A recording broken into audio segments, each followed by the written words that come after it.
चलिए आज हम बात करने वाले हैं मेंस आंसर राइटिंग की। हम पहले वीडियो में बात कर चुके हैं जिसमें से यूपी पीसीएस का हमने प्रीवियस ईयर का क्वेश्चन देखा था।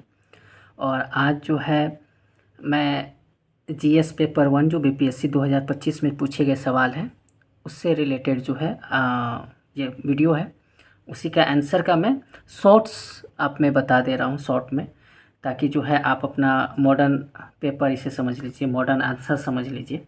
ठीक है, ये क्वेश्चन जो है 2025 के बीपीएससी मेंस में 17वीं जो बीपीएससी का एग्ज़ाम अभी हुआ है उसमें पूछा गया है। ठीक है, ये हमारा चैनल है यूपीएससी कैप्टन करके, और ये टेलीग्राम जहाँ की आपको ये वाली पीडीएफ मिल जाएगी।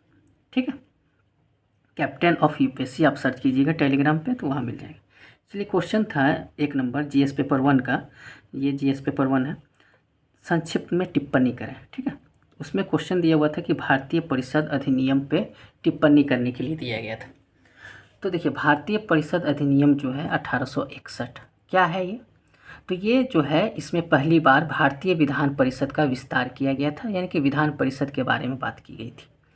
इसमें जो है आप 6 सदस्य जो है मिनिमम और 12 सदस्य मैक्सिमम आप चुन सकते थे।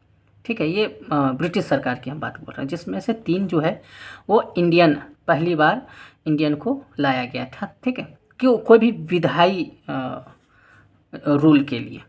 ठीक है, इसमें क्या होता था कि दो वर्ष के लिए ये सदस्य होते थे जो कि वायसराय द्वारा नामित होते थे। ठीक है, उनका कार्य जो है विधि निर्माण में किया जाता था। अब ये 1862 में जो है ये कैनिंग द्वारा लाया गया ये, और कैनिंग जो है वो 3 सदस्य जो चुने थे वो बनारस के राजा, पटियाला के राजा और दिनकर राव, सर दिनकर राव इनका नाम था। ये 3 सदस्य चुने गए थे। ठीक है, अब देखिए विधान परिषद का इसमें जिक्र किया गया था। तो विधान परिषद बॉम्बे और मद्रास दोनों में ये जो है पहली बार विधायी शक्ति इन्हें प्रदान की गई थी कि अपना कानून ये बना सकते हैं। नई 3 जो है वो प्रांत शामिल किए गए थे, बंगाल को, उत्तर पश्चिमी प्रांत और पंजाब और वर्मा को भी इसमें से बाद में शामिल किया गया। इसमें क्या था कि अध्यादेश जारी करने की शक्ति पहली बार प्रदान की गई थी जो कि वायसराय द्वारा की जाती थी, आज राष्ट्रपति द्वारा की जाती है।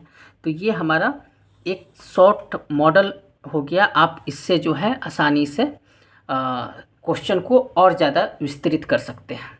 ठीक है, अब हम ये एक एक प्रश्न को हम ही देखेंगे। अब जीएस पेपर के दूसरे प्रश्न को देखते हैं, ये जीएस 1 का है। अब जीएस 2 के पहले प्रश्न को देखते हैं।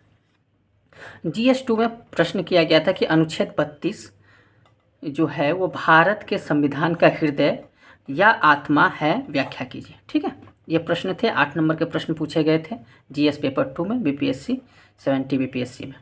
ठीक है, तो इसका जो हल है वो हम देखते हैं। अनुच्छेद 32 क्या कहता है हमारा, ये जो कथन, जो यहाँ पे ये कथन दिया गया है कि संविधान की आत्मा, ये हमारे डॉक्टर भीमराव अंबेडकर ने कहा था इसे। ठीक है, ये अनुच्छेद 32 है क्या, तो संवैधानिक उपचारों का अधिकार है। ठीक है, ये किस में आता है, तो ये भाग 3 में आता है। ये जो है मौलिक अधिकार के संरक्षण हेतु ये 32 दिया गया है अनुच्छेद। इसके उल्लंघन अगर कोई करता है, कोई सरकार या कोई व्यक्ति, तो आप सुप्रीम कोर्ट जा सकते हैं। सुप्रीम कोर्ट में ये जो है अनुच्छेद 32 कहा गया है, और वहाँ पे 226 अनुच्छेद में इसे शामिल किया गया है। ठीक है, चूँकि रीट जारी करता है। ठीक है, अब ये दोनों बंदी प्रत्यस्थीकरण इसे कहा जाता है, और इसका हम लिख सकते हैं कि अतः हम कह सकते हैं कि हमारे मौलिक अधिकार की रक्षा की गारंटी सुप्रीम कोर्ट लेता है, जो हमें न्याय द्वारा मौलिक अधिकारों को लागू करने की गारंटी प्रदान करता है। ठीक है, और विस्तृत रूप में इसे लिख सकते हैं। इसके कई हैं जो कि और ज़्यादा व्याख्या आप चाहें तो कर सकते हैं इसकी। ठीक है, ये मैंने शॉर्ट में आपको बताया ताकि जो है आप एक विजुअल बना सकें कि हमें कैसे लिखना होता है या इसका आंसर क्या होना चाहिए। ठीक है, तो आज हमने 2 प्रश्न देखे, एक जीएस 1 के प्रश्न देखे और दूसरा देखे हमने जीएस 2 के। ठीक है, एक एक प्रश्न देखे। इसी तरह हम फिर नेक्स्ट डे जो है फिर अगले प्रश्न की ओर देखेंगे। ठीक है, तो आप जो है टेलीग्राम पे भी ज्वाइन हो जाइए ताकि आपको पीडीएफ वहाँ मिलती रहे, और अगर आपको मेंस में रिटन आपको राइटिंग करने का शौक़ है तो आप इस चैनल को सब्सक्राइब कर दीजिए ताकि नोटिफिकेशन मिलती रहे। तो जय हिंद।